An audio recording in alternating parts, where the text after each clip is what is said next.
Assalamualaikum dan selamat pagi. Ni hao Tuan Showman.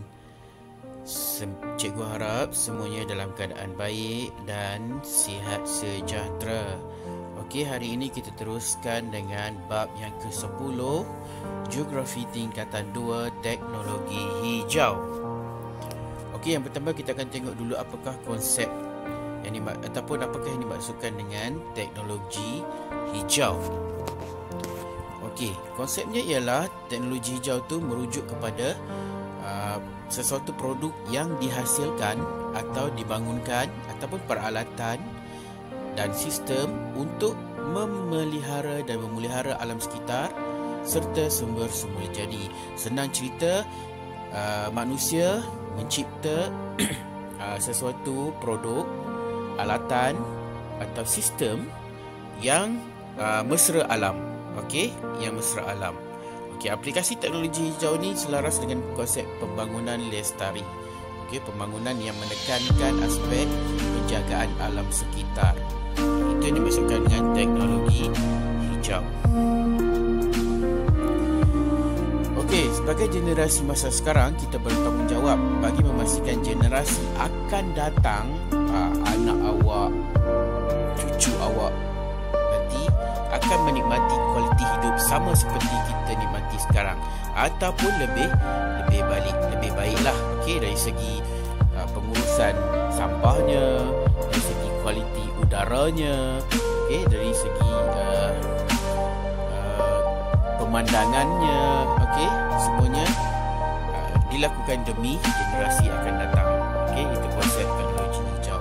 Okey, matlamatnya atau misinya ialah supaya dapat meningkatkan tahap kesihatan dan kehidupan, okey, kemudian melindungi ekosistem semula jadi, mengurangkan impak negatif daripada aktiviti manusia terhadap alam sekitar dan menjadi alternatif untuk menggalakkan perkembangan ekonomi yang menekankan terhadap penjagaan alam sekitar. Okey, kita pergi kepada ciri-ciri produk teknologi hijau. Okey, benda yang dihasilkan, peralatan yang dicipta, sistem yang dicipta mesti ada ciri-ciri tertentu yang merujuk kepada teknologi hijau. Okey, kriteria atau ciri-ciri teknologi hijau ni mestilah sama ada ia boleh dikita semula ataupun boleh digunakan melalui amalan 5R. Okey, melalui 5R, penghasilan produk melalui proses inovasi teknologi, okey, bagi menjaga keharmonian manusia dan alam sekitar. Okey.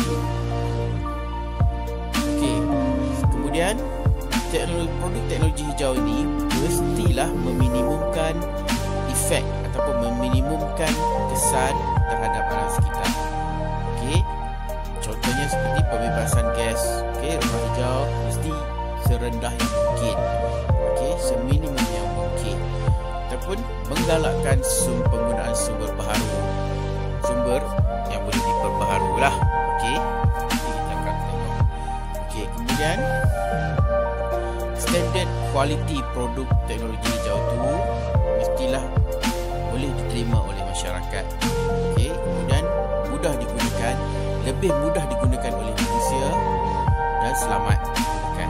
Okey, itu kriteria ataupun ciri-ciri sesuatu produk yang bersifat teknologi hijau. Okey, apakah contoh produk teknologi hijau? Okey, sebelum kita pergi, kita tengok dulu 4 teras utama produk berasaskan teknologi hijau. Okey, 4 bidang utama lah, senang cerita, 4 bidang utama atau sektor utama yang berkaitan dengan teknologi hijau ialah tenaga, alam sekitar, ekonomi dan sosial. Okey, dari segi tenaga. Okey, jadi produk teknologi hijau ini mestilah dapat mengurangkan atau meminimumkan penggunaan bahan api fosil seperti petrol dan diesel contohnya. Okey, selain mempromosikan kecekapan guna tenaga, maksudnya jimat lah. Okey, penjimatan bahan api yang jimat. Okey, contohnya kereta hybrid. okey, yang kurang guna petrol.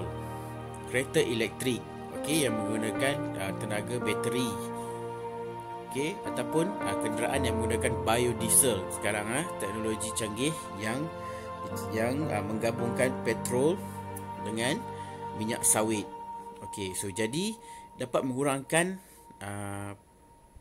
penggunaan petrol. Okey, dan juga kenderaan gas asli NGV. Okey, dari segi alam sekitar pula, teras kepada alam sekitar pula ialah produk-produk yang boleh dikompos, yang cepat reput dan boleh dijadikan sebagai produk-produk bersara alam, seperti baja kompos ataupun baja organik lah. Okey, baja organik, produk-produk, contohnya produk-produk daripada sisa pertanian, okey, sisa-sisa kebun yang diproses, dihasilkan baja kompos.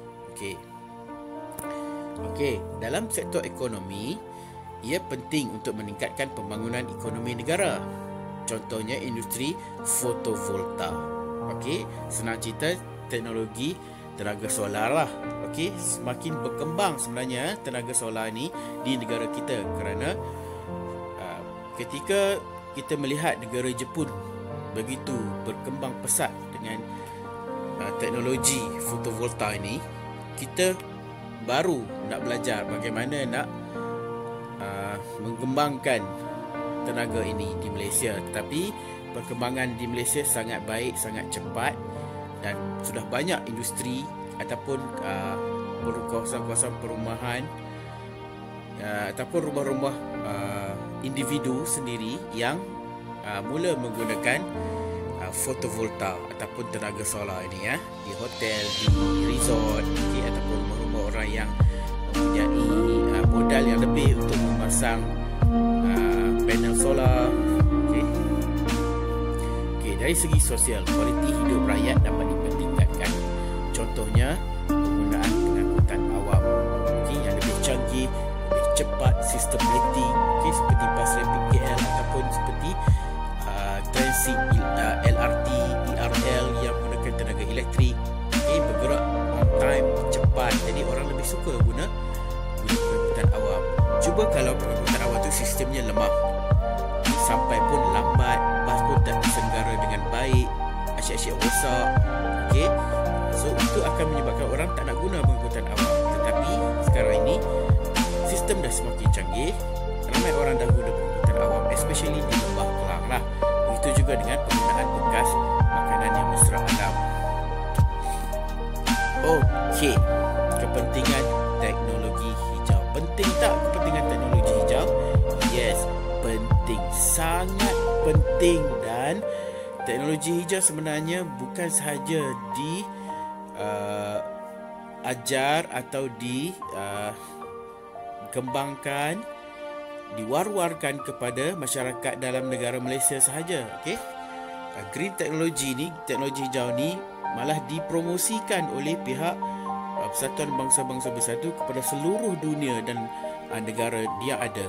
Okey, untuk memastikan teknologi hijau ni digunakan oleh seluruh masyarakat di seluruh dunia, sekaligus dapat mengurangkan pencemaran, dapat mengurangkan cari gali bahan-bahan mentah yang akan habis dan sebagainya. Alright. So, pembangunan dan penggunaan teknologi hijau lebih meluas dan mampu membawa sektor pembinaan negara ke arah yang lebih maju dan mesra alam. Dari segi sosial, ia dapat meningkatkan kualiti hidup, kurang pencemaran, udara lebih segar, udara lebih sihat, meningkatkan kemudahan infrastruktur tempatan, meningkatkan keselesaan dan kesihatan masyarakat, kualiti udara lebih baik, tidak ada pencemaran, kurang peningkatan suhu, tidak panas, tiada pemanasan global berlaku. Okey, dari segi ekonomi dapat mengurangkan kos operasi. Okey, seperti bateri-bateri yang boleh dikitar semula, yang boleh di-recharge. Okey, dapat menjimatkan kos. Okey, meningkatkan nilai aset dan keuntungan. Okey, syarikat-syarikat yang menggunakan teknologi hijau ni banyak yang akan diberi bantuan oleh kerajaan seperti potongan cukai, okey, bantuan kewangan dan sebagainya. Meningkatkan produktiviti dan kepuasan pekerja, meneroka peluang mengeksport produk hijau yang telah dihasilkan. Okey, banyak syarikat-syarikat dalam negara Malaysia sekarang menggunakan kelebihan biodiesel, minyak yang dihasilkan daripada minyak sawit, untuk berkolaborasi dengan syarikat negara luar dan mengeksport hasil biodiesel itu ke negara-negara luar. Okey, menjana tenaga merangkumi sumber tenaga seperti angin, air, solar dan ombak yang berasaskan atau bersumberkan alam semula jadi. Ia sekaligus dapat mengurangkan penggunaan atau kebergantungan kepada tenaga yang tidak boleh diperbaharui. Okey, kalau kat Malaysia ni tenaga angin dan tenaga air, tenaga angin belum lagi lah. Okey, tapi tenaga air kita dah banyak gunakan di empangan hidroelektrik. Begitu juga dengan tenaga solar yang sudah berkembang. Okey, jadi dapatlah kurangkan penggunaan terhadap petrol, arang batu yang mencemarkan alam sekitar tu. Okey, selain daripada dapat mempromosikan cekap guna tenaga selamat dan mesra pengguna. Okey, ada tak soalan? Kalau ada soalan, tak faham, nak tanya, boleh tanya cikgu pada bila-bila masa. Okey, boleh tanya melalui WhatsApp ataupun komen di bawah, di Telegram, di Facebook. Okey, tak ada masalah. Ada masa saya sempat menjawab, saya akan jawab dengan secepat yang mungkin. Okey, terima kasih kerana meluangkan masa bersama Cikgu Izzuan. Jumpa lagi. Assalamualaikum dan goodbye.